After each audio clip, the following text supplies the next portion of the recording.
Hello students, welcome to Unlock GS Academy. चलिए start करते हैं दिसंबर मंथ का थर्ड सेशन, जिसमें हम न्यूज़पेपर की एग्जाम ओरिएंटेड इंपॉर्टेंट न्यूज़ को मल्टीपल चॉइस क्वेश्चन के थ्रू कवर करते हैं। तो चलिए देख लेते हैं आज हम कौन से टॉपिक कवर करने वाले हैं। प्रीवियस 12 टॉपिक हम प्रीवियस 2 सेशन में कवर करा चुके हैं, जिसका लिंक आपको डिस्क्रिप्शन में मिल जाएगा। आज हम चर्चा करेंगे डिलिमिटेशन कमीशन के बारे में, देन हम जानेंगे बासेनार अरेंजमेंट के बारे में, रिटेल डिजिटल रुपी किससे संबंधित है चर्चा करेंगे इसके बारे में, अर्बन कोऑपरेटिव बैंक्स के बारे में डिटेल में चर्चा करेंगे, डिजी यात्रा के बारे में देखेंगे। इसके अलावा यूनेस्को की जो इंटेंजिबल कल्चरल हेरिटेज लिस्ट है चर्चा करेंगे इसके बारे में, कम्युनिटी इनोवेटर फेलोशिप प्रोग्राम किसके द्वारा चलाया जा रहा है और ये किससे संबंधित है जानेंगे इसके बारे में। तो चलिए स्टार्ट करते हैं आज का इंपॉर्टेंट सेशन। ये क्वेश्चन आपका डिलिमिटेशन कमीशन से संबंधित है, जिसके रिगार्डिंग आपको 3 स्टेटमेंट दिए गए हैं। फर्स्ट स्टेटमेंट में आपसे कहा गया है कि जो डिलिमिटेशन कमीशन है उसको एक्ट को बनाया गया था 1952 में। सेकेंड स्टेटमेंट में आपसे कहा गया है कि जो फर्स्ट डिलिमिटेशन जो एक्सरसाइज थी वह प्रेसिडेंट के द्वारा की गई थी with the help of election commission 1950-51 में। थर्ड स्टेटमेंट में आपसे कहा गया है कि जो डिलिमिटेशन कमीशन है हर साल इसको 1950 के बाद से हर बार इसको सेंसस के बाद इसको बनाया गया है। तो इसमें आपको करेक्ट स्टेटमेंट फाइंड आउट करना है। तो चलिए देख लेते हैं इसका आंसर। इसमें जो फर्स्ट स्टेटमेंट में बात की गई है कि जो डिलिमिटेशन जो कमीशन है इसको इनेक्ट किया गया था 1952 में, तो ये करेक्ट स्टेटमेंट है। सेकेंड स्टेटमेंट में जो बात की गई है कि जो फर्स्ट एक्सरसाइज है डिलिमिटेशन जो एक्सरसाइज है कैरिड आउट की गई थी प्रेसिडेंट के द्वारा with the help of election commission 1950-51 में, तो ये भी इसके अंतर्गत करेक्ट है। ये एक्ट बनने से पहले इस एक्सरसाइज को कंडक्ट कराया गया था। थर्ड स्टेटमेंट में जो बात की गई है कि डिलिमिटेशन कमीशन 1950 के बाद से हर सेंसस के बाद इसको बनाया गया है, तो ये रॉन्ग स्टेटमेंट है, क्योंकि अभी तक केवल आपके 4 बार डिलिमिटेशन कमीशन को बनाया गया है, जिसमें आपका 1952, 1962, 1972 एंड आपका 2002 के अंतर्गत। तो ये 4 बार ही डिलिमिटेशन कमीशन को अभी तक बनाया गया है। हालांकि इसको हर सेंसस के बाद बनाए जाने का प्रावधान है, लेकिन कुछ कंसर्न्स के कारण इसको आगे बढ़ाया जाता रहा और अभी तक केवल 4 बार ही इसको बनाया जा सका है। अगर हम बात करें ये अभी चर्चा में क्यों रहा, तो ये अभी चर्चा में है। अभी सुप्रीम कोर्ट के अंतर्गत उन्होंने रिजर्व किया है जजमेंट, जो कि प्ली चैलेंज किया था एक प्ली ने, एक याचिका ने। जो डिलिमिटेशन जो एक्सरसाइज हो रही है union territory Jammu and Kashmir में, तो उसको चैलेंज करने के लिए एक याचिका दायर की गई थी सुप्रीम कोर्ट के अंतर्गत। इस याचिका के अंतर्गत ये चैलेंज किया गया है जो कि आर्टिकल 170 को वायलेट करता है, ये जो डिलिमिटेशन जो किया जा रहा है union territory Jammu and Kashmir में, क्योंकि इसके अंतर्गत ये प्रावधान कर दिया गया था कि 2026 तक डिलिमिटेशन नहीं किया जाएगा और 2001 की पॉपुलेशन ली जाएगी, जो कि इंटरनल आपके स्टेट के अंतर्गत सीटों के विभाजन करने में। तो ये संविधान में संशोधन करके इस तरीके का प्रावधान किया गया था आर्टिकल 170 के अंतर्गत। तो जो याचिका करता है उसका ये कहना है कि ये जो एक्सरसाइज हो रही है union territory Jammu and Kashmir में डिलिमिटेशन की, तो वह इसको वायलेट करती है। अगर हम बात करें, इसने सेंटर ने भी इसका जवाब दिया, जिसमें उन्होंने कहा कि जो डिलिमिटेशन जो एक्सरसाइज है जम्मू एंड कश्मीर के अंतर्गत, इसको 2026 तक इसके लिए वेट नहीं किया जा सकता। ये वहाँ पर इमीडिएट डेमोक्रेसी स्थापित करने के लिए जो न्यूएस्ट यूनियन टेरिटरी जो 2019 में बनाई गई, उसके लिए काफ़ी ज़्यादा ज़रूरी है। इसके अलावा इलेक्शन कमीशन ऑफ इंडिया के द्वारा भी इस तरीके का इसमें सबमिशन किया गया है इस केस के अंतर्गत, जिसमें उन्होंने कहा कि जुडिशियल इंटरफेरेंस जो कि आर्टिकल 329A के अंतर्गत, जो कि कॉन्स्टिट्यूशन ऑफ इंडिया कहता है, जिसके अंतर्गत जो भी लॉ है रिलेटिंग टू द डिलिमिटेशन से संबंधित, कॉन्स्टिट्यूंसी की डिलिमिटेशन से संबंधित, उसमें ये जुडिशियल इंटरफेरेंस नहीं कर सकती। इसके अलावा एक सुप्रीम कोर्ट का एक केस है Meghraj Kothari versus delimitation commission का, जिसके अंतर्गत ये कहा गया था कि अगर जब उसके अंतर्गत एक बार गजट के अंतर्गत पब्लिश कर दिया गया कोई ऑर्डर, तो उसको बाद में कोर्ट के सामने उसको चैलेंज नहीं किया जा सकता। अगर हम बात करें डिलिमिटेशन एक्सरसाइज की इन जम्मू कश्मीर, तो बिफोर 2019 की बात करें, जब ये एक राज्य होता था, स्पेशल इसका स्टेटस था 370 के तहत, तो इसको जो 2 यूटी में कन्वर्ट किया गया है। 2019 से पहले इसकी एक व्यवस्था थी कि जो जम्मू एंड कश्मीर का जो पार्लियामेंट्री जो कॉन्स्टिट्यूंसी है, जो जिसमें संसदीय जो सीटें होती हैं, वह आपके कॉन्स्टिट्यूशन ऑफ इंडिया के अनुसार चलती थी, लेकिन जो असेंबली की जो कॉन्स्टिट्यूंसी होती हैं, जो वहाँ के विधायक होते हैं, वह गवर्न किए जाते थे वहाँ की स्टेट गवर्नमेंट का जो अलग संविधान था उसके अनुसार उनको गवर्न किया जाता था। लेकिन जब 2019 के अंतर्गत जब जम्मू एंड कश्मीर को यूटी का दर्जा दिया गया तो उसका जो स्पेशल स्टेटस था, उसका जो अलग संविधान था, उसको भंग कर दिया गया। तो इसके बाद जो बोथ असेंबली और जो पार्लियामेंट की जो सीट्स हैं वह गवर्न की जाएंगी कॉन्स्टिट्यूशन ऑफ इंडिया के कारण। तो इस कारण से डिलिमिटेशन करना अनिवार्य है। अगर हम बात करें डिलिमिटेशन की तो इसके अंतर्गत होता क्या है कि जो प्रोसेस होती है जिसके अंतर्गत जो इसके अंतर्गत कोई राज्य के अंतर्गत कोई कॉन्स्टिट्यूंसी है तो उनकी लिमिट तय करना, उनकी बाउंड्रीज को इसके अंतर्गत तय किया जाता है। उसको इस तरीके से बांटा जाता है कि सभी जो सीट का जो प्रतिनिधि है वह उतनी ही पॉपुलेशन का, कि इसमें जो पॉपुलेशन है और इसके अंतर्गत जो पॉपुलेशन है उस पर एक प्रतिनिधि, उसका जो अनुपात है वह सेम रहे। इसके अलावा सवाल ये उठता है कि डिलिमिटेशन किया क्यों जाता है। तो इसके अंतर्गत जो इक्वल रिप्रेजेंटेशन, पूरी वहाँ की जो जनता है उसको इक्वल रिप्रेजेंटेशन मिल सके उस पॉपुलेशन को, तो इसलिए डिलिमिटेशन किया जाता है। साथ ही साथ जो फेयर डिवीजन हो ज्योग्राफिकल एरिया का, जो वन पॉलिटिकल पार्टी के पास एडवांटेज ना हो किसी इलेक्शन के अंतर्गत, तो इसलिए उसको एक समरूप रूप से उस सीटों का विभाजन कर दिया जाता है। इसके अलावा इसमें जो प्रिंसिपल को फॉलो किया जाता है, वन वोट वन वैल्यू। अब हम बात करते हैं कि डिलिमिटेशन किस तरीके से किया जाता है। तो कॉन्स्टिट्यूशन में एक आर्टिकल है, आर्टिकल 82, जिसके अंतर्गत पार्लियामेंट ने एक एक्ट बनाया है जिसकी हमने बात की थी, डिलिमिटेशन एक्ट 1952। और आफ्टर एवरी सेंसस ये डिलिमिटेशन कमीशन को इसमें गठित किया जाएगा। अगर हम बात करें अंडर आर्टिकल जो 170 है वो स्टेट को ये डिवाइड करने के लिए टेरिटोरियल कॉन्स्टिट्यूंसीज के अंतर्गत, तो इसमें delimitation act after every census इसके अंतर्गत आयोजित किया जाएगा, उसको गठित किया जाएगा। तो जो सेंट्रल की जो संसदीय जो सीटें हैं वो 82 के अंतर्गत, और जो स्टेट की जो अंदर जो विधायिका की जो सीटें हैं वह 170 के अंतर्गत इसके द्वारा गवर्न की जाती हैं। और इसके बाद जब एक बार एक्ट फोर्स में आ जाता है तो उसके बाद यूनियन गवर्नमेंट सेट करती है, यहाँ पर सेटअप करती है डिलिमिटेशन कमीशन को। और जो फर्स्ट जो डिलिमिटेशन एक्सरसाइज थी वह की गई थी प्रेसिडेंट के द्वारा with the help of election commission of India के द्वारा 1950-51 में। इसके अलावा जो डिलिमिटेशन कमीशन है उसका संबंधित जो एक्ट है उसको इनेक्ट किया गया था 1952 में। और जो डिलिमिटेशन कमीशन है उसको सेटअप किया जा चुका है, अभी तक 4 बार उसको आयोजित किया जा चुका है, उसको सेटअप किया जा चुका है। एक किया गया था 1952 में, एक 1963 में, एक 1973 और 2002 के अंतर्गत। इससे संबंधित एक्ट भी तैयार किए गए थे 1952, 1962, 1972 और 2002 का एक्ट। इसके अलावा कोई लिमिटेशन नहीं किया गया 1981 की पॉपुलेशन, और जो सेंसस कराए गए थे 1991 में और 1981 में, तो उसके बाद से इसमें डिलिमिटेशन नहीं किया गया। इसके अलावा अगर हम बात करें डिलिमिटेशन कमीशन की, तो डिलिमिटेशन जो कमीशन होता है अपॉइंट किया जाता है प्रेसिडेंट ऑफ इंडिया के द्वारा। इसके अलावा इसका जो वर्क होता है कोलैबोरेट करता है जो इलेक्शन कमीशन ऑफ इंडिया होता है उसके साथ, ये सहायक की भूमिका इलेक्शन कमीशन ऑफ इंडिया इस डिलिमिटेशन कमीशन के अंतर्गत निभाता है। अगर हम बात करें इसके कंपोजिशन की, तो इसमें एक रिटायर्ड सुप्रीम कोर्ट जज होता है, उसका डिलिमिटेशन आयोग का अध्यक्ष होता है। इसके अलावा इसमें चीफ इलेक्शन कमिश्नर होता है, और जो रिप्रेजेंटेटिव किसी भी स्टेट का जो इलेक्शन कमिश्नर होता है, जिस स्टेट में वो डिलिमिटेशन है तो उस स्टेट का इसके अंतर्गत स्टेट इलेक्शन कमिश्नर को भी इसमें शामिल किया जाता है।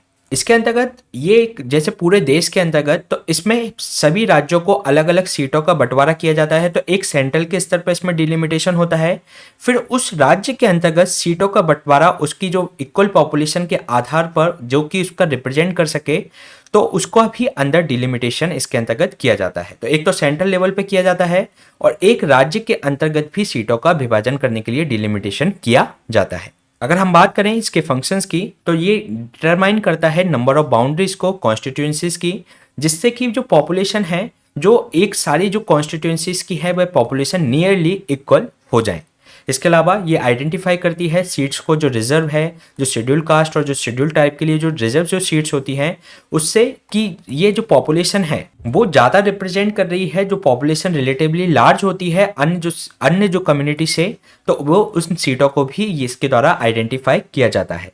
इसके अलावा अगर कोई डिफरेंस होता है ओपिनियन जो एमंग जो मेंबर्स होते हैं जो कमीशन के अंतर्गत, जो कि आपने 3 मेंबर्स की जो बात की, तो इनका जो ओपिनियन होता है वह मेजोरिटी के आधार पर इस निर्णय को लिया जाता है। इसके अलावा जो डिलिमिटेशन जो कमीशन है इंडिया का एक हाई पावर बॉडी है जो कि ऑर्डर देता है अगर किसी लॉ को फोर्स करने के लिए, तो उसको किसी भी कोर्ट के सामने उसको प्रस्तुत नहीं किया जा सकता, उस पर क्वेश्चन अराइज नहीं किया जा सकता। इसके अलावा अगर हम बात करें जो प्रॉब्लम क्या है डिलिमिटेशन के आधार पर, क्योंकि 1981 का जब सेंसस हुआ, 1991 के बाद जब सेंसस हुआ तो उसके बाद डिलिमिटेशन नहीं किया गया और अभी भी 2026 तक इसको डिले किया गया है कि डिलिमिटेशन 2026 के बाद किया जाएगा। तो इसके अंतर्गत इशू ये है कि जिन स्टेट्स ने कम इंटरेस्ट लिया, जो पॉपुलेशन कंट्रोल का जो मुद्दा था, तो उन्होंने जिन स्टेट्स हैं जैसे कि उत्तर भारत के कुछ स्टेट हैं यूपी और बिहार, तो उन्होंने कम इंटरेस्ट लिया पॉपुलेशन कंट्रोल करने के लिए, लेकिन कई जो साउथ के जो राज्य हैं उन्होंने ग्रेटर कॉन्ट्रीब्यूशन किया पॉपुलेशन कंट्रोल करने के लिए। उन्होंने अच्छी तरीके से अपने राज्यों में फैमिली प्लानिंग को प्रमोट किया, साथ ही साथ उसके कारण से उनकी अगर पॉपुलेशन के आधार पर देखा जाए तो ये जिन राज्यों ने इसमें अच्छा परफॉर्म किया है तो उनकी पॉपुलेशन कम हो गई। अगर डिलिमिटेशन अगर सेंट्रल के आधार पर किया जाएगा राज्यों के बीच सीटों के बंटवारा करने के लिए, तो इन पॉपुलेशन की कम होने के कारण, इनकी पॉपुलेशन कम होने के कारण इनको कम सीट मिलेगी। तो इसके कारण इन राज्यों के द्वारा कहा जाता है कि फैमिली प्लानिंग से संबंधित ठीक अच्छा काम करने के लिए उनको एक तरीके से इसके लिए दंड दिया जा रहा है, जबकि उनको पुरस्कार मिलना चाहिए। अभी जो स्थिति है 2008 में जब 2002 के जो डिलिमिटेशन आयोग बनाया गया था, 2008 में उसने रिकमेंडेशन दी थी, तो जो डिलिमिटेशन है वो किया जाता है 2001 के सेंसस के आधार पर। जो राज्यों के अंतर्गत जो बंटवारा होता है सीटों का वह 2001 के सेंसस के अंतर्गत होता है, लेकिन जब टोटल जो राज्यों को जो सीटों का बंटवारा होता है वह 1971 के सेंसस के आधार पर दिया जाता है, जो कि अभी इसको चेंज नहीं किया गया है। इसलिए अगर हम कॉन्स्टिट्यूशन के आधार पर अगर देखें तो नंबर ऑफ जो लोकसभा सीट्स हैं और जो राज्यसभा सीट्स हैं वो मैक्सिमम लोकसभा के लिए 550 और राज्यसभा के लिए 250 इसके अंतर्गत सीट्स हैं। और सीटें सेम होने के कारण जो पॉपुलेशन का जो रिप्रेजेंटेशन है वह ज़्यादा पॉपुलेशन को रिप्रेजेंट कर रहा है एक प्रतिनिधि। इसके अलावा डिलिमिटेशन को 2026 तक के लिए डिले किया है। 2026 से पहले के बाद इस तरीके का डिलिमिटेशन किया जाएगा राज्यों के बीच में।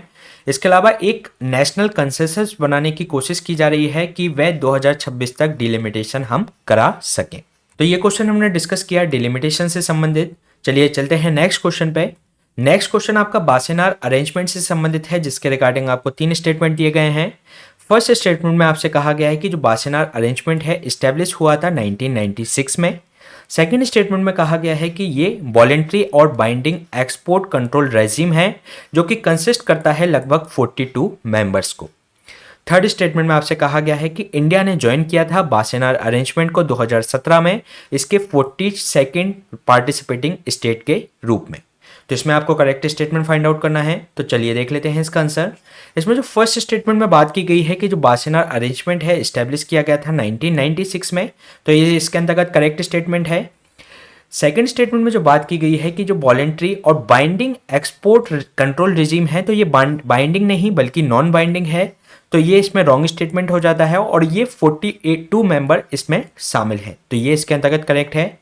थर्ड स्टेटमेंट में जो बात की गई है कि इंडिया ने इसको 2017 में ज्वाइन किया था और इसके 42nd पार्टिसिपेटिंग स्टेट के रूप में इसमें शामिल हुआ था, तो ये करेक्ट स्टेटमेंट है। इसलिए इसका जो आंसर हो जाएगा D1 and 3 ओनली। चलिए जान लेते हैं अभी चर्चा में क्यों रहा है, क्योंकि बासेनार अरेंजमेंट जो मल्टीलेटरल जो एक्सपोर्ट कंट्रोल रिजीम है MECR है, जो कि वर्क करता है प्रमोट जो ट्रांसपेरेंसी और जो आपकी रिस्पॉन्सिबिलिटी है, जो कन्वेंशनल जो आर्म्स हैं जिसका हम ड्यूल यूज कर सकते हैं, जिसको हम न्यूक्लियर वेपन्स की तरह भी यूज कर सकते हैं, तो इस तरीके की ड्यूल यूज होने वाले कन्वेंशनल वेपन्स को या उससे संबंधित टेक्नोलॉजीज के बारे में जो इसके 42 मेंबर हैं वो रेगुलर एक्सचेंज करते हैं उससे संबंधित इंफॉर्मेशंस को एमंग्स द मेंबर।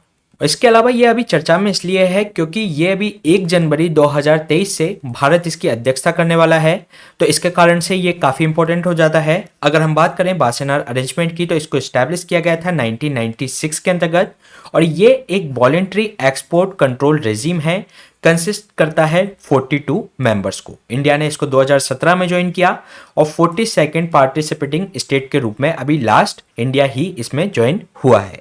अगर हम बात करें मल्टी एक्सपोर्ट कंट्रोल रेजिम की, तो एक voluntary and non binding agreement है, ये ध्यान रखिएगा, ये नॉन बाइंडिंग एग्रीमेंट है।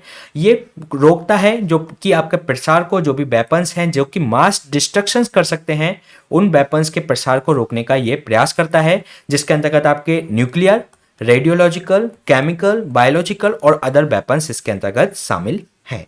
तो ये हमने बात की बासेनार अरेंजमेंट के बारे में, लेकिन जो मल्टीलेटरल एक्सपोर्ट जो कंट्रोल रिजीम है MECR, उसके अंतर्गत अन्य 3 और आते हैं। मतलब इसके अंतर्गत टोटल 4 इसके अंतर्गत अरेंजमेंट्स हैं MECR के अंतर्गत, जिसमें सेकंड है आपका न्यूक्लियर सप्लायर ग्रुप, जो कि 1975 में इसको इस्टेब्लिश किया गया था, जो प्रिवेंट करता है जो न्यूक्लियर प्रोलिफरेशन को, जिसकी इससे संबंधित जो गाइडलाइंस को देता है, जिससे कि जो न्यूक्लियर और जो न्यूक्लियर रिलेटेड जो एक्सपोर्ट्स हैं उस पर कंट्रोल किया जा सके, उसको रोका जा सके।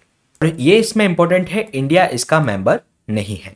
इसके अलावा अगर हम बात करें ऑस्ट्रेलियन ग्रुप की, तो 1985 में इसको इस्टेब्लिश किया गया था, और ये इंश्योर करता है कि इस तरीके के जो एक्सपोर्ट जो कि कंट्रीब्यूट करते हैं केमिकल एंड बायोलॉजिकल वेपन्स के लिए, तो उसके एक्सपोर्ट को इंश्योर किया जाए कि वह इस तरीके के एक्सपोर्ट ना हो। तो इसके अंतर्गत 43 मेंबर्स इसके अंतर्गत शामिल हैं, जिसमें आपका इंडिया भी हमारा इसके अंतर्गत शामिल है, और यूरोपियन यूनियन एक ऑर्गेनाइजेशन के रूप में भी इसमें शामिल है। साथ ही इसके अंतर्गत एक MTCR आता है, मिसाइल टेक्नोलॉजी कंट्रोल रिजीम, जो कि 1987 में अस्तित्व में आया। ये कि जो आपके जो मिसाइल हैं या जो कोई अनमैन्ड जो एयर व्हीकल होते हैं, UAV जो होते हैं, उससे संबंधित जो टेक्नोलॉजी है जो कि कैपेबल हैं कि वो डिलीवर कर सकते हैं वेपन ऑफ मास डिस्ट्रक्शन को, तो उसको रोकने का, उसके प्रसार को रोकने का ये प्रयास करता है। ये कोई लीगली बाइंडिंग ट्रीटी नहीं है। इसके अंतर्गत 35 मेंबर इसमें शामिल है, इंडिया भी इसका मेंबर बना है। इसके अलावा चाइना इसका मेंबर नहीं है। तो ये क्वेश्चन हमने डिस्कस किया बासेनार अरेंजमेंट से संबंधित। चलिए चलते हैं नेक्स्ट क्वेश्चन पे। नेक्स्ट क्वेश्चन आपका है रिटेल डिजिटल रुपी से संबंधित, जिसके रिगार्डिंग आपको 3 स्टेटमेंट दिए गए हैं। फर्स्ट स्टेटमेंट में आपसे कहा गया है कि बैंक इसको डिजिटल टोकन्स इसके अंतर्गत इशू करते हैं, जो कि सेम डिनोमिनेशन होता है पेपर करेंसी के समान। सेकेंड स्टेटमेंट में आपसे कहा गया है कि ये सेम है जो फिएट करेंसी है उसके समान है, और ये नॉन एक्सचेंजेबल है 1 to 1 with the fiat currency के रूप में। थर्ड स्टेटमेंट में कहा गया है कि ये प्रोवाइड कराता है access to the safe money from the payment and settlement होता है, जो सिस्टम है वह इसके अंतर्गत प्रोवाइड कराता है उसको एक्सेस करने के लिए। तो इसमें आपको करेक्ट स्टेटमेंट फाइंड आउट करना है। तो चलिए देख लेते हैं इसका आंसर। इसमें जो फर्स्ट स्टेटमेंट में बात की गई है कि बैंक इसमें जो डिजिटल टोकन्स इसमें इशू करता है, जो कि सेम उसका जो डिनोमिनेशन होता है वह पेपर करेंसी के समान, तो ये करेक्ट स्टेटमेंट है। सेकेंड स्टेटमेंट में जो बात की गई है कि ये सेम है फिएट करेंसी के समान, और इसके अलावा ये नॉन एक्सचेंजेबल नहीं बल्कि एक्सचेंजेबल है 1 to 1 with the fiat currency. अगर किसी के पास फिएट करेंसी है उससे ये एक्सचेंज कर सकता है, तो ये इसमें रॉन्ग स्टेटमेंट हो जाएगा। थर्ड स्टेटमेंट में जो बात की गई है कि ये प्रोवाइड कराता है एक्सेस, जो कि पेमेंट एंड सेटल सिस्टम होता है, जो कि सेफ एंड सिक्योर मनी का ट्रांसफर अश्योर करता है, तो उसको ये एक्सेस कर सकता है। तो ये इसके अंतर्गत करेक्ट स्टेटमेंट है, इसलिए इसका जो आंसर हो जाएगा D1 and 3 ओनली। चलिए जान लेते हैं अभी चर्चा में क्या है।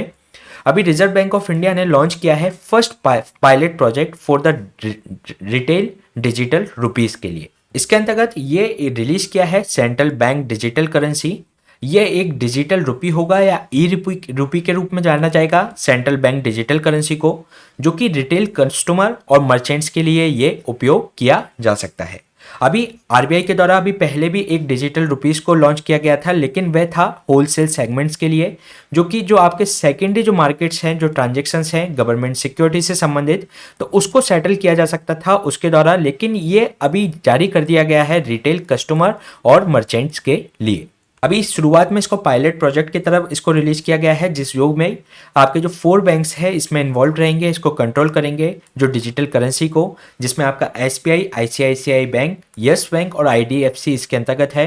जो फर्स्ट बैंक है इन मुंबई, न्यू दिल्ली, बंगलुरु और भुवनेश्वर साइट्स के अंतर्गत। अगर हम इसकी बात करें तो ये बैंक्स के द्वारा इशू किया जाएगा इसके अंतर्गत डिजिटल टोकन्स, और जो सेम डिनोमिनेशन होगा, जैसे कि 1000 रुपये का जो नोट है या 2000 रुपये का जो नोट है, उसके ऊपर जो 2000 रुपये का डिनोमिनेशन होता है, उसी के समान इस जो डिजिटल टोकन होगा उसके ऊपर ये एक तरीके से डिजिटल उस पर इशू होगा, जो कि यूज कर सकते हैं पेमेंट रिसीव करने के लिए।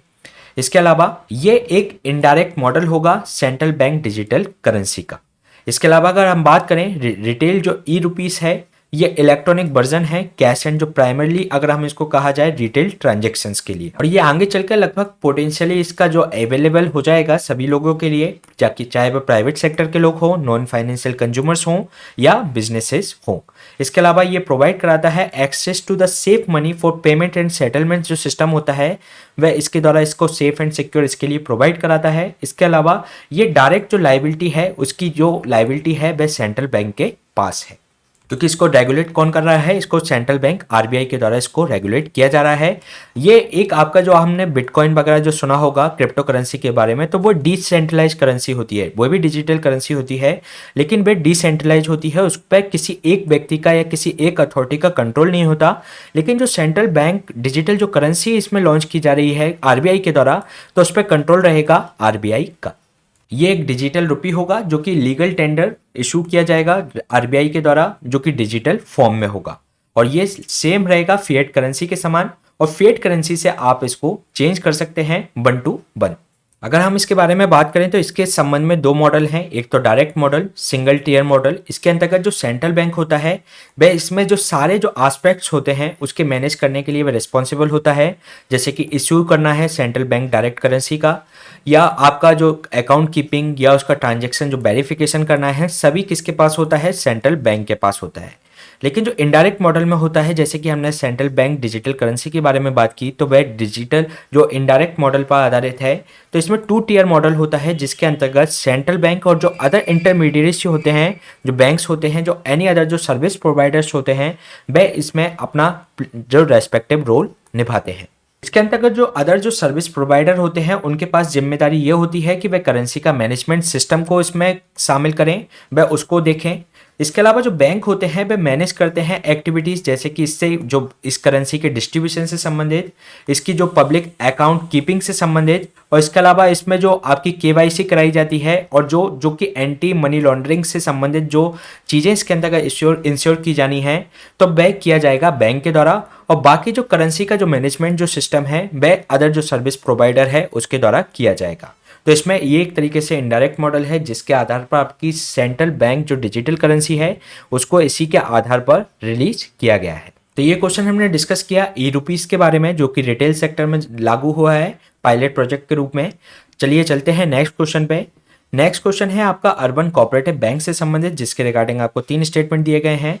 फर्स्ट स्टेटमेंट में आपसे कहा गया है कि ये जो इंस्टीट्यूशन है इस्टेब्लिश होता है कोऑपरेटिव बेसिस पे, सहकारी आधार पर, जो कि डील करता है जो ऑर्डिनरी जो बैंकिंग बिजनेस है उनको।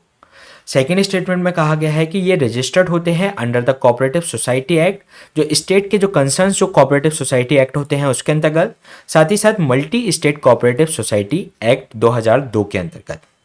थर्ड स्टेटमेंट में आपसे कहा गया है कि जो कोऑपरेटिव बैंक्स हैं ये गवर्न किए जाते हैं बैंकिंग रेगुलेशन एक्ट 1949 के द्वारा केवल। तो इसमें ये आपका करेक्ट स्टेटमेंट फाइंड आउट करना है। तो चलिए देख लेते हैं इसका आंसर। इसमें जो फर्स्ट स्टेटमेंट में बात की गई है कि ये एक इंस्टीट्यूशन है जो कि स्टैब्लिश करता है कोऑपरेटिव बेसिस पर, जो कि डील करता है जो ऑर्डिनरी जो अदर बैंक्स परफॉर्म करते हैं उन बिजनेसेस को। तो ये करेक्ट स्टेटमेंट है। सेकेंड स्टेटमेंट में कहा गया है कि जो रजिस्टर्ड है अंडर जो कोऑपरेटिव सोसाइटी एक्ट के अंतर्गत स्टेट के, इसके अलावा जो multi state cooperative society act के अंतर्गत 2002 के अंतर्गत ये रजिस्टर्ड होती हैं, तो ये भी इसके अंतर्गत करेक्ट है। थर्ड स्टेटमेंट में जो बात की गई है कि जो कोऑपरेटिव बैंक्स हैं वह गवर्न किए जाते हैं बैंकिंग रेगुलेशन एक्ट 1949 के द्वारा केवल, तो ये इसके द्वारा साथ ही साथ 1955 का एक कोऑपरेटिव सोसाइटी एक्ट है उसके द्वारा भी इसको गवर्न किया जाता है। तो ये इसमें थर्ड स्टेटमेंट रॉन्ग हो जाता है, इसलिए इसका जो आंसर है डी 1 and 2 ओनली। चलिए जान लेते हैं अभी चर्चाओं में क्यों है। जो कोऑपरेटिव बैंक्स हैं जो एक फाइनेंशियल एंटिटी होता है जो कि बिलोंग करता है इसके मेंबर्स, जो कि इसमें जो सेम टाइम पे जो ऑनर्स भी होते हैं और इसके कस्टमर भी होते हैं। इसमें जो मेंबर्स होते हैं वे सहकारी आधार पर उनका इन्वेस्टमेंट फीस के अंतर्गत होता है, साथ ही साथ उससे वह लोन भी ले सकते हैं। जो रिजर्व बैंक ऑफ इंडिया है 1 दिसंबर को अनाउंस किया गया था, इन्होंने जो 4 टियर जो रेगुलेटरी फ्रेमवर्क है जो कैटेगराइजेशन करता है अर्बन कोऑपरेटिव बैंक्स का, उसके अंतर्गत जो 2 टियर जो फ्रेमवर्क बना हुआ था उसके अगेंस्ट में 4 टियर फ्रेमवर्क इसके लिए तैयार किया है। तो ये इसके लिए इसलिए अभी चर्चा में है। अगर हम बात करें, ये रजिस्टर्ड होते हैं under the cooperative society act, जो कि स्टेट के जो कंसर्न अलग अलग स्टेट में जो कोऑपरेटिव सोसाइटी एक्ट्स बने होते हैं उसके अंतर्गत, यदि किसी भी स्टेट में है, किसी एक ही स्टेट में सिचुएटेड है वह अर्बन कोऑपरेटिव सोसाइटी तो। लेकिन अगर वो मल्टी स्टेट में है तो उसको रजिस्टर्ड कराना होता है multi state cooperative society act 2002 के अंतर्गत। साथ ही साथ जो कोऑपरेटिव बैंक्स है ये गवर्न किया जाता है बैंकिंग रेगुलेशन एक्ट 1949। साथ ही बैंकिंग लॉस जो कोऑपरेटिव सोसाइटी एक्ट है 1955 का, उसके अंतर्गत भी इसको रेगुलेट किया जाता है। अगर हम बात करें इससे जो जो पहले जो 2 टियर जो स्ट्रक्चर था, जो फ्रेमवर्क था जो रेगुलेटरी पर्पस के लिए, वह उसको कन्वर्ट करके 4 टियर फ्रेमवर्क इसके अंतर्गत बना दिया गया है। इसके अंतर्गत टियर 1 को वो रखा गया है जिसकी जो डिपॉजिट है वो लगभग 100 करोड़ की है। टियर 2 के अंतर्गत 100 करोड़ से 1000 करोड़ के बीच में कोऑपरेटिव सोसाइटीज को, टियर 3 के अंतर्गत 1000 करोड़ से 10,000 करोड़ के बीच की कोऑपरेटिव सोसाइटीज को, साथ ही साथ 10,000 करोड़ से ऊपर की जो है सोसाइटी उसको टियर 4 में रखा गया है।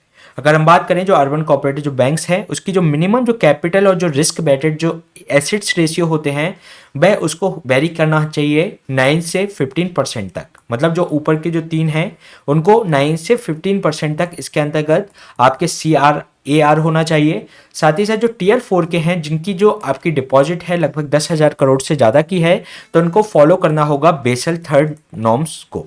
इसके अंतर्गत जो कैपिटल टू रिस्क बेटेड जो एसेट्स रेशियो होता है, इसके अंतर्गत जो रिस्क है, जो कैपिटल की जो रिस्क है उसके अंतर्गत आपने कितनी जो कैपिटल को एक तरीके से रिजर्व करके रखा है उसके अंतर्गत इसको CRAR के रूप में जाना जाता है। अगर हम बात करें फीचर्स की कोऑपरेटिव बैंक्स के, तो ये आपके स्वयं के कस्टमर भी होते हैं। जो कोऑपरेटिव बैंक्स होते हैं इसके मेंबर वह कस्टमर भी होते हैं और साथ में ऑनर्स भी होते हैं बैंक के। इसके अलावा इसमें एक डेमोक्रेटिक नेचर होता है। जो कोऑपरेटिव मेंबर्स होते हैं वह इसके अंतर्गत ये डेमोक्रेटिकली इलेक्ट होते हैं एक बोर्ड ऑफ डायरेक्टर के रूप में। जो मेंबर यूजुअली जो इक्वल वोटिंग इसके अंतर्गत उनको राइट्स दिए जाते हैं और इसमें जो प्रिंसिपल होता है वोटिंग का वह होता है 1 पर्सन 1 वोट। इसमें जो प्रॉफिट डिस्ट्रीब्यूशन है, पार्ट ऑफ द प्रॉफिट की अगर हम बात करें, इसके जो बेनिफिट्स की बात करें, जो सरप्लस होता है वह यूजुअली एलोकेट कर दिया जाता है। कंस्टिट्यूट जो रिजर्व होता है, जिसके जो प्रॉफिट होता है वह डिस्ट्रीब्यूट किया जाता है कोऑपरेटिव मेंबर्स के बीच में। इसके अलावा ये इंपॉर्टेंट रोल प्ले करता है फाइनेंशियल इंक्लूजन और जो अनबैंक जो आपके रूरल मासेस हैं उनके बीच में बैंकिंग जो सर्विसेज हैं उनको पहुंचाने के लिए। इसके बाद हम देख लेते हैं इनका किस तरीके से बाइफर्केशन होता है। अर्बन जो कोऑपरेटिव बैंक होता है इनको 2 रूप में बांटा जाता है। एक तो शेड्यूल बैंक होते हैं और एक होते हैं non schedule bank. Schedule bank वह होते हैं जो RBI का जो एक्ट है उसके अंतर्गत जो शेड्यूल में शामिल होते हैं उनको शेड्यूल बैंक कहा जाता है, और जो नॉन उसके अंतर्गत जो शामिल नहीं है उनको नॉन शेड्यूल बैंक कहा जाता है। अगर हम शेड्यूल बैंक की बात करें तो इसमें मल्टी स्टेट कोऑपरेटिव इसके अंतर्गत शामिल होती हैं जो बैंक्स हैं। इसके अलावा एक सिंगल स्टेट भी इसके अंतर्गत शामिल हो सकते हैं। इसी तरीके से जो नॉन शेड्यूल होते हैं उसमें मल्टी स्टेट और सिंगल स्टेट। तो जो हमने बात की थी जो स्टेट के जो आपके कोऑपरेटिव सोसाइटी एक्ट है उसके अंतर्गत अगर वो रजिस्टर्ड है और वह एक ही स्टेट में है तो उसको उसमें रजिस्टर्ड होना पड़ेगा। अगर वो मल्टी स्टेट में है तो मल्टी स्टेट जो कोऑपरेटिव सोसाइटी एक्ट 2002 का है उसके अंतर्गत उसको रजिस्टर्ड होना पड़ता है। तो ये बात की हमने अर्बन कोऑपरेटिव बैंक्स के बारे में। चलिए चलते हैं नेक्स्ट क्वेश्चन पे। नेक्स्ट क्वेश्चन आपका डिजी यात्रा से संबंधित है जिसके रिगार्डिंग आपको 3 स्टेटमेंट दिए गए हैं। फर्स्ट स्टेटमेंट में आपसे कहा गया है कि जो मिनिस्ट्री ऑफ टूरिज्म है उसने लॉन्च किया है डिजी यात्रा को 3 एयरपोर्ट्स के लिए कंट्री के अंतर्गत। सेकंड स्टेटमेंट में आपसे कहा गया है कि जो डिजी यात्रा है ये आपका अचीव करना है कॉन्टैक्टलेस, सीमलेस और जो प्रोसेसिंग जो कि पैसेंजर जो एयरपोर्ट पर पहुंचते हैं और उनका फेशियल रिकॉग्निशन टेक्नोलॉजी के आधार पर। थर्ड स्टेटमेंट में कहा गया है कि ये फैसिलिटेट करेगा पेपरलेस ट्रैवल को और जो आइडेंटिटी चेक जो मल्टीपल पॉइंट्स पे उनको लानी पड़ती है पैसेंजर्स को उसको अवॉइड करेगा। तो इसमें आपको करेक्ट स्टेटमेंट फाइंड आउट करना है। तो चलिए देख लेते हैं इसका आंसर। इसमें जो फर्स्ट स्टेटमेंट में बात की गई है कि जो मिनिस्ट्री ऑफ टूरिज्म एंड जो ने इसको लॉन्च किया है डिजी यात्रा को, तो ये मिनिस्ट्री ऑफ टूरिज्म के द्वारा नहीं बल्कि मिनिस्ट्री ऑफ सिविल एविएशन के द्वारा इसको लॉन्च किया गया है डिजी यात्रा को for the airport 3 airport in the country. तो ये इसमें रॉन्ग स्टेटमेंट है। सेकेंड स्टेटमेंट में इसमें जो फेशियल जो रिकॉग्निशन टेक्नोलॉजी के द्वारा इनको एक कॉन्टैक्टलेस और जो इनका जो सीमलेस प्रोसेसिंग की जाएगी जो पैसेंजर्स हैं, तो इससे उनकी जो स्पीडी उनका जो चेक्स होते हैं वो स्पीडी किया जा सकेगा। तो ये इसके अंतर्गत करेक्ट स्टेटमेंट है। थर्ड स्टेटमेंट में जो बात की गई है कि ये आपको कागज रहित जो पेपरलेस ट्रेवल्स और जो आइडेंटिटी चेक्स है जो मल्टीपल पॉइंट्स पे करवाने पड़ते हैं उसको अवॉइड करेगा और जो यात्री हैं उनको फैसिलिटेट करेगा। तो इसमें second and third statement correct है, इसलिए इसका जो आंसर हो जाएगा बी 2 एंड 3 ओनली। चलिए जान लेते हैं अभी चर्चा में क्यों है। जो मिनिस्ट्री ऑफ सिविल एविएशन है उसने लॉन्च किया है डिजी यात्रा को 3 एयरपोर्ट इन द कंट्री। जो डिजी यात्रा है ये अचीव करेगी आपकी कॉन्टैक्टलेस और जो सीमलेस प्रोसेसिंग को पैसेंजर्स की एट द एयरपोर्ट। जो फेशियल रिकॉग्निशन टेक्नोलॉजी इसके अंतर्गत यूज की जाएगी। ये पेपरलेस ट्रैवल को और जो आइडेंटिटी चेक होते हैं मल्टीपल पॉइंट्स पे उनको अवॉइड करेगी। इस पे आपको वन टाइम रजिस्ट्रेशन कराना होगा डिजी यात्रा ऐप पर, जो कि आपका आधार बेस्ड इस पर वैलिडेशन होगा, सेल्फ इमेज कैप्चर होगा। हर पैसेंजर को इसमें एक डिजी यात्रा यूनिक आईडी उसके अंतर्गत प्रोवाइड कराई जाएगी। जो डिजी यात्रा फाउंडेशन है इसके लिए सेटअप की गई है for the joint venture company है, जिसका जो ऑब्जेक्टिव है कि क्रिएट करे डिजी यात्रा सेंट्रल इको सिस्टम को। तो ये किसके द्वारा किया जा रहा है, डिजी यात्रा फाउंडेशन के द्वारा किया जा रहा है, जो कि एक जॉइंट वेंचर कंपनी है। तो ये हमने बात की डिजी यात्रा के बारे में। चलिए चलते हैं नेक्स्ट क्वेश्चन पे। नेक्स्ट क्वेश्चन आपका है UNESCO intangible cultural heritage list से संबंधित, जिसके रिगार्डिंग आपको 3 स्टेटमेंट दिए गए हैं। जो फर्स्ट स्टेटमेंट में आपसे कहा गया है कि इस लिस्ट जो इनकम्पास करती है लिविंग एक्सप्रेशंस, साथ ही साथ जो ट्रेडिशन जो परंपराएं हैं उनको शामिल करती है। सेकंड में कहा गया है कि जो लिस्ट है ये पब्लिश की जाती है by the inter governmental committee, जो कि सेफ गार्डिंग करती है इंटेंजिबल कल्चरल हेरिटेज को। तो ये इसके संबंध में जो इंटर गवर्नमेंटल कमेटी होती है उसके द्वारा पब्लिश किया जाता है। थर्ड स्टेटमेंट में कहा गया है कि इसके अंतर्गत 40 इंटेंजिबल कल्चरल हेरिटेज जो इंडिया में है, इंडिया से 40 इंटेंजिबल कल्चरल हेरिटेज इसमें शामिल है। तो इसमें आपको करेक्ट स्टेटमेंट फाइंड आउट करना है। तो चलिए देख लेते हैं इसका आंसर। इसमें जो फर्स्ट स्टेटमेंट में बात की गई है कि इस लिस्ट के अंतर्गत ये आपका लिविंग एक्सप्रेशंस और जो आपके ट्रेडिशनल जो रहते हैं उनको शामिल करता है, तो ये करेक्ट स्टेटमेंट है। सेकेंड स्टेटमेंट में जो बात की गई है इसको जो पब्लिश किया जाता है Intergovernmental Committee for the Safeguarding of Intangible cultural Heritage के द्वारा, तो ये भी इसके अंतर्गत करेक्ट स्टेटमेंट है। थर्ड स्टेटमेंट में जो बात की गई है कि 40 इंटेंजिबल कल्चरल हेरिटेज हैं इंडिया के अंतर्गत, तो 40 इंटेंजिबल नहीं बल्कि पूरे अगर कल्चरल हेरिटेज की बात करें, वर्ल्ड हेरिटेज साइट्स की बात करें तो वह 40 हैं, लेकिन जो इंटेंजिबल हैं वह केवल 14 हैं। तो इसमें फर्स्ट और सेकंड स्टेटमेंट करेक्ट है, इसलिए इसका जो आंसर हो जाएगा डी 1 एंड 2 ओनली। चलिए जान लेते हैं अभी चर्चा में क्यों है। एक जो बैगेट है एक स्टेपल है फ्रेंच ब्रेड का, उसके अंतर्गत इसको इंक्लूड किया गया है यूनेस्को की इंटेंजिबल कल्चरल हेरिटेज लिस्ट में। तो ये कहाँ का है, फ्रेंच का है। इसके अलावा ये जो यूनेस्को है इंटेंजिबल कल्चरल हेरिटेज की अगर बात करें तो ये ओरल ट्रेडिशंस होते हैं या परफॉर्मिंग आर्ट्स होती हैं, सोशल प्रैक्टिसेस होती हैं या कोई आपके रीति रिवाज रिचुअल्स होते हैं, उसको ये शामिल करता है कल्चरल हेरिटेज के रूप में। इसके अलावा जो ICHL है वह स्टेप करता है जो प्रिजर्व करता है intangible heritage across the globe में। इसके आधार पर ये 3 क्राइटेरिया के आधार पर इसमें रिकॉग्नाइज करता है। ये जो एंटिटी रिकॉग्नाइज की जाती है कम्युनिटीज, ग्रुप्स, इंडिविजुअल और इसके अलावा उनके जो कल्चरल हेरिटेज का वो पार्ट होना चाहिए। इसके अलावा ये ट्रांसमिट होना चाहिए फ्रॉम एक जनरेशन से दूसरी जनरेशन के बीच में कॉन्स्टेंटली, जो और रिक्रिएट इसके अंतर्गत कम्युनिटी के द्वारा इसको रिक्रिएट किया जाना चाहिए। थर्ड में ये प्रोवाइड कराता है एक सेंस ऑफ आइडेंटिटी और कंटिन्यूटी प्रोवाइड कराता हो वह हेरिटेज। तो उसके अंतर्गत आपका इंटेंजिबल जो कल्चरल हेरिटेज जो लिस्ट में उनको शामिल किया जाता है इन 3 क्राइटेरिया के आधार पर। अगर हम बात करें इंडिया में तो लगभग 14 इंटेंजिबल कल्चरल हेरिटेज साइट्स नहीं इंटेंजिबल कल्चरल हेरिटेज इसके अंतर्गत शामिल हैं। अगर हम बात करें इनकी लिस्ट की तो इसमें जो ट्रेडिशन है हमारा जो वैदिक चैंटिंग का, जो कि वैदिक जो मंत्रोच्चार होते हैं वो 2008 में इसमें शामिल किया गया। इसके अलावा रामलीला जो कि परफॉर्मेंस है रामायण के आधार पर परफॉर्म किया जाता है वह भी 2008 में इसमें शामिल किया गया। इसके अलावा एक कुटियट्टम है जो कि केरल का है, संस्कृत जो थिएटर कहा जाता है जिसको 2008 में इसमें शामिल किया गया।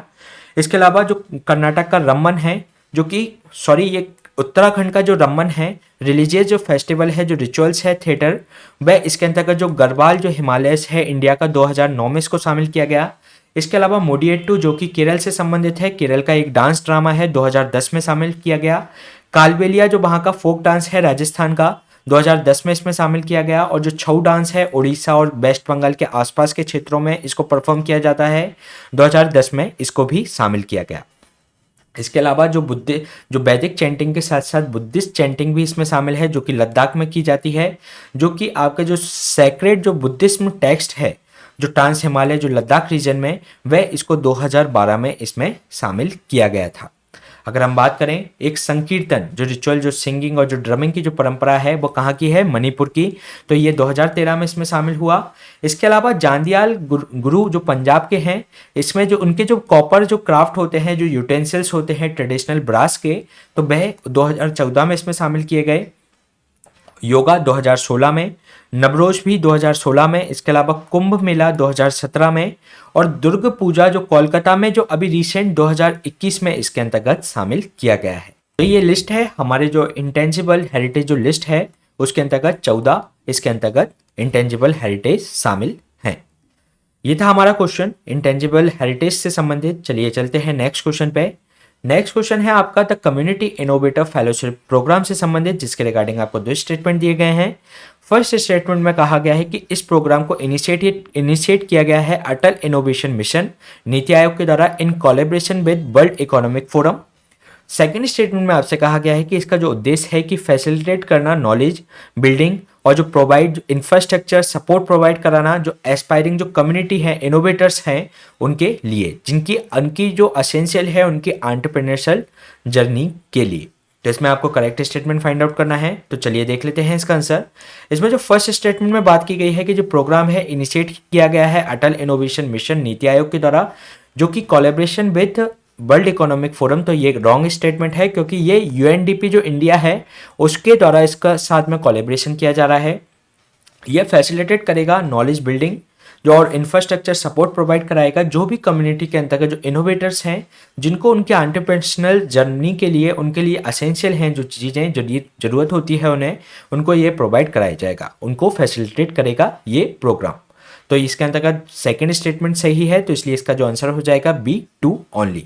चलिए देख लेते हैं ये कम्युनिटी इनोवेटर जो फेलोशिप प्रोग्राम है जो इनिशिएटिव है अटल इनोवेशन मिशन जो कि नीति आयोग के द्वारा चलाया जा रहा है in collaboration with UNDP India के साथ। ये 1 ईयर लॉन्ग इंटेंसिव ये फेलोशिप प्रोग्राम है। इसका जो उद्देश्य है कि जो भी आपका एंटरप्रेन्योरशियल जर्नी के लिए आपको कम्युनिटी जो इनोवेटर्स हैं उनको जो सपोर्ट चाहिए इंफ्रास्ट्रक्चरल सपोर्ट या नॉलेज बिल्डिंग से संबंधित, तो वह उनको प्रोवाइड कराया जाएगा। इसमें जो कम्युनिटी इनोवेटर जो फेलो हैं इंडिविजुअल भी हो सकते हैं विथ जो कि इनके पास जो एंटरप्रेन्योरल जो माइंडसेट है, आइडिया है कुछ कम्युनिटी की प्रॉब्लम्स को जो चैलेंजेस है उसको सॉल्व करने का, तो इनको इस एंटरप्राइजेस के द्वारा इस प्रोग्राम के द्वारा इनको सपोर्ट किया जाएगा। तो ये क्वेश्चन हमने डिस्कस किया the community innovator fellowship programme के बारे में। इसी तरीके के सेशन हम आपके बीच में लाते रहेंगे। Please stay tuned and subscribe the unlock GS academy. Thank you.